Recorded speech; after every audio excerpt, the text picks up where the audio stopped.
हर हर महादेव। कुछ दिनों के अंतराल के बाद आप सबका स्वागत है। क्या कल्कि अवतार आने वाले हैं? कब आएंगे? कब प्रकट होंगे?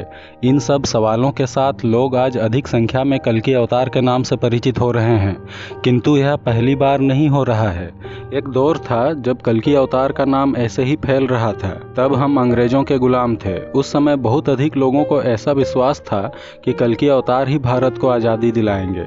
देश के लिए लड़ने वाले स्वतंत्रता सेनानियों में अधिकांशतः धार्मिक थे, अतः विष्णु भगवान के अंतिम अवतार कल्कि पर अविश्वास करने का कोई कारण नहीं था। द्वितीय विश्व युद्ध के दौरान तो कल्कि अवतार के प्रकट होने का पूरा विश्वास किया जाने लगा था। हम जानते हैं कि कुछ परंपराओं में महर्षि अरविंद और सुभाष चंद्र बोस को भी कल्कि अवतार कहा जाता है। मैं इसे स्वीकार करना चाहता हूँ, लेकिन नहीं कर सकता, क्योंकि आज़ादी मिली ही कहाँ हमें। सत्ता का हस्तांतरण मात्र होने से किसी देश की जनता आज़ाद नहीं हो जाती। वह सारी समस्याएं तो आज भी हैं जिन्हें कल्कि अवतार को खत्म कर देना चाहिए था। स्वतंत्रता संघर्ष के दौरान क्रांतिकारियों के मन में भी यही सवाल था कि कल्कि अवतार प्रकट क्यों नहीं होते?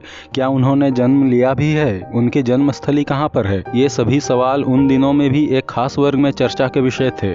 कल्कि अवतार के बारे में विभिन्न पंचांगों और अखबारों में छपते रहते थे। आज हम सभी लोग इंटरनेट पर ही वेबसाइट्स और वीडियोस के माध्यम से कल्कि अवतार के बारे में जानने की कोशिश करते हैं। जबकि जब इंटरनेट नहीं था, ज्योतिष, धर्म और अध्यात्म वाली पत्र पत्रिकाओं और अखबार तथा किताबें ही खोज के लिए प्रमुख स्रोत हुआ करते थे।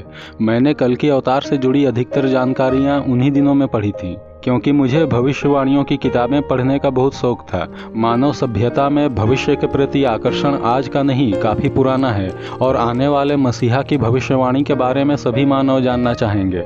तो कल्कि नाम से जुड़ी एक किताब है, कल्कि या सभ्यता का भविष्य, जिसे लिखा है सर्वपल्ली राधाकृष्णन ने, जो भारत के दूसरे राष्ट्रपति थे। इस पुस्तक में आपको कल्कि की व्यवहारिक विचारधारा मिलेगी। कल्कि या सभ्यता का भविष्य 1929 में सर्वपल्ली राधाकृष्णन ने लिखी थी। ये ज़्यादा बड़ी किताब नहीं है, एक छोटी पुस्तिका है। आप याद कीजिए, मैंने कहा था भलाई का जमाना ना रहा, विश्वास अब ठगी पर है। क्या सतयुग आएगा? जिम्मेदारी अब बस्ती पर है। दिखा लो आंखें आईने में खुद को घमंड से, या देखो सभ्यता की आस टिकी अब कल्कि पर है। सभ्यता की आस, तो सभ्यता की आस क्या है? सभ्यता की आस सभ्यता का सुरक्षित भविष्य ही है। तो ऐसा नहीं है कि बुद्धिजीवियों ने कल्कि अवतार पर अपने विचार नहीं दिए हैं। हमारे अधिकतर स्वतंत्रता सेनानी दार्शनिक रहे हैं, और दार्शनिकों को अवतारवाद पर विचार करना ही पड़ता है। आज कल्कि अवतार की बात करने वालों को लोग या तो पागल समझते हैं या सनकी। तो मैं जानना चाहूँगा कि क्या कारण रहा होगा कि सर्वपल्ली राधाकृष्णन जैसे सुलझे हुए व्यक्ति ने अपनी किताब का नाम कल्कि या सभ्यता का भविष्य रखा है। कल्कि अवतार के आगमन के साथ दुनिया के अंत का ख्वाब देखने वालों के लिए डॉक्टर सर्वपल्ली राधाकृष्णन की यह किताब एक तमाचा है। अवतार दुनिया का अंत करने के लिए नहीं आते, अवतार दुनिया को बचाने के लिए आते हैं। हमें फालतू की भविष्यवाणियों से डरने की जगह उन भविष्यवाणियों को गलत साबित करने के लिए तैयारी करनी चाहिए। आज अवतारवाद जैसी धारणा पर बात करने वालों को या तो भगवान का बहुत बड़ा भक्त समझा जाता है या बहुत बड़ा ठग। आज अवतारवाद जैसा विषय सभी मनुष्यों के मस्तिष्क में होते हुए भी व्यवहारिक नहीं माना जाता, क्योंकि हमारे भ्रष्ट धर्म ग्रंथों ने हमारे दिमाग में अवतारों की एक ऐसी परम शक्तिमान छवि बना दी है कि हम वास्तविकता में उसे स्वीकार नहीं कर पाएंगे। कल्कि अवतार के साथ सृष्टि के अंत की बात कही गई है, किंतु बुद्धिजीवियों ने कल्कि अवतार को नवनिर्माण के प्रतीक के रूप में देखा है। तो सर्वपल्ली राधाकृष्णन की यह पुस्तिका कल्कि या सभ्यता का भविष्य आपको एक हद तक स्पष्ट विचारधारा देगी। आज सबसे बड़ी दुविधा है कि भगवान पर ही विश्वास कम है।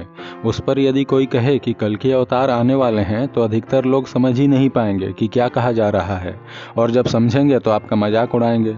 दरअसल खुद को अवतार घोषित करने वाले गुरुओं की यहाँ कोई कमी नहीं है, और लोगों का विश्वास तोड़ने में इन लोगों का सबसे बड़ा हाथ है। यह परंपरा बहुत पहले से चली आ रही है।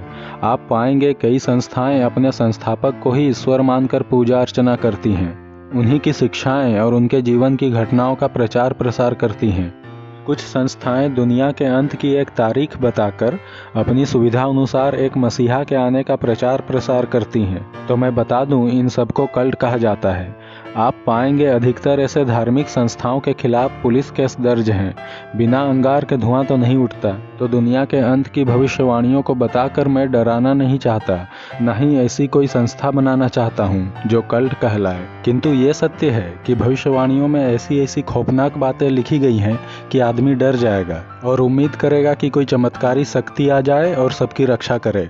और ऐसी सोच भारत में तब भी थी जब कल्कि या सभ्यता का भविष्य नामक यह किताब लिखी गई थी। इसके अंतिम अनुच्छेद में कहा गया है कि धार्मिक आदर्शवाद ही सबसे अधिक आशाजनक राजकीय उपकरण प्रतीत होता है। उससे संसार में वह शांति स्थापित हो सकती है जिसका नमूना संसार ने कदाचित ही देखा हो। जब तक हम लोग कर्तव्यों और अधिकारों की नींव पर खड़े हैं, तब तक मनुष्यों के परस्पर विरोधी स्वार्थों और आशाओं का हम कोई मेल नहीं करा सकते। संधि पत्र और राजनीतिक समझौते मनोवेग को रोक सकते हैं, पर उनसे भय का निवारण नहीं होता। संसार में तो सर्वत्र मानव जाति के प्रेम का संचार होना चाहिए। इसके लिए उन धार्मिक वीरों की आवश्यकता है जो सारे जगत के पलटने की राह ना देखें, बल्कि आवश्यकता हो तो अपने प्राणों की बाजी लगाकर इस विश्वास में निहित सत्य को सिद्ध करें कि पृथ्वी पर एक ही परिवार है, दूसरा नहीं। आवश्यकता है उन वीरों की जो स्टार्ड होल्डर के इस मंत्र को ग्रहण कर लें कि कार्य का भार उठा लेने के लिए मुझे किसी आशा की आवश्यकता नहीं है, ना उसमें लगे रहने के लिए सफलता की आवश्यकता है। जो मेरा धर्म है मैं करूँगा, वही मेरा कर्म है। कल्कि अवतार आएंगे, इसके लिए मुझे किसी और प्रमाण की जरूरत नहीं है, क्योंकि गीता में श्री कृष्ण ने स्पष्ट रूप से कह दिया है, यदा यदा ही धर्मस्य ग्लानिर्भवति भारत अभ्युत्थानम धर्मस्य तदात्मानं सृजाम्यहम् परित्राणाय साधूनां विनाशाय च दुष्कृतां धर्म संस्थापनार्थाय संभवामि युगे युगे। तो विश्वास करने वालों के लिए यही काफ़ी है, और विश्वास ना करने वाले लोग पहले भी थे और मजाक उड़ाते थे। किंतु अभी जैसे मैंने बताया कि भारत के द्वितीय राष्ट्रपति ने कल्कि या सभ्यता का भविष्य नामक पुस्तक लिखी है, और भारत के पहले राष्ट्रपति राजेंद्र प्रसाद देवराहा बाबा के शिष्य थे। देवराहा बाबा की भविष्यवाणियों के बारे में आपने सुन रखा होगा, क्योंकि कल्कि अवतार से संबंधित भविष्यवाणियां बताने वाले काफ़ी यूट्यूब चैनल अब मार्केट में आ गए हैं। सबके पास अपनी जानकारियां हैं, अपने विचार हैं, और भविष्यवाणियों को डिकोड करके तो हर कोई बता ही रहा है। तो मेरे द्वारा वो सब बताने का कोई मतलब नहीं है। भविष्यवाणियों को समझने के बाद भी इतने बड़े भारत देश में अवतार को उनकी मर्जी के बगैर पहचान पाना मुश्किल ही नहीं बल्कि असंभव है। और फिलहाल तो उनका जन्म हुआ भी है या नहीं, इस बात पर भी लोग सहमत नहीं हैं, बल्कि कलयुग का अंत कब होगा इस पर भी लोगों के अलग अलग विचार हैं। अजीब हाल है, लेकिन जो नहीं मानता है तो बिल्कुल नहीं मानता है, और जो मानता है तो वो खुद को ही कल्कि मान लेता है। कोई बात नहीं, मेरे लिए तो सब कल्कि हैं। तो हम बात कर रहे थे कि भारत के पहले और दूसरे राष्ट्रपति ने कल्कि अवतार से संबंधित अपने विचार दिए हैं, तो इससे हम समझ सकते हैं कि निश्चय ही उन्हें कुछ गुप्त बातें पता होंगी। क्योंकि राजेंद्र प्रसाद देवराहा बाबा से मार्गदर्शन लेते रहते थे, उन्हें भविष्यवाणियों के बारे में अवश्य पता होगा। देवराहा बाबा ने भारत के भविष्य से संबंधित कई भविष्यवाणियां की, जिनमें से कई सच साबित हो चुकी हैं और कुछ अभी सच होनी बाकी है। तो एक महान नेता के उदय की भविष्यवाणी देवराहा बाबा ने भी की है, जो भारत में परिवर्तन का सूत्रपात करेगा। पूरे विश्व में उसके नियम कानूनों को लागू किया जाएगा। तो सर्वपल्ली राधाकृष्णन की किताब कल्कि या सभ्यता का भविष्य एक तरह से कल्कि के लिए है, यानी जो खुद को कल्कि समझते हैं। हमारे देश के महान नेताओं को भविष्य का अंदाजा था, इसलिए उन्होंने भविष्य के लिए अपना मार्गदर्शन दे रखा है, सीख दे रखी है। तो हम सबको उन सबसे सीख लेनी चाहिए। कल्कि अवतार का नाम जैसे स्वतंत्रता आंदोलन के लंबे दौर में जागृत था, आज भी उसी तरह जागृत हो रहा है। इसका क्या कारण हो सकता है? क्या भारत पर कोई हमला होगा जैसा कि कुछ भविष्यवाणियों में कहा गया है, या बड़े स्तर पर गृह युद्ध और दंगे फसाद होंगे? तो संभावनाएं बहुत सारी हैं, जिनके बारे में लगातार वीडियोज़ के माध्यम से आप तक पहुंचाने की कोशिश रहेगी। हर हर महादेव।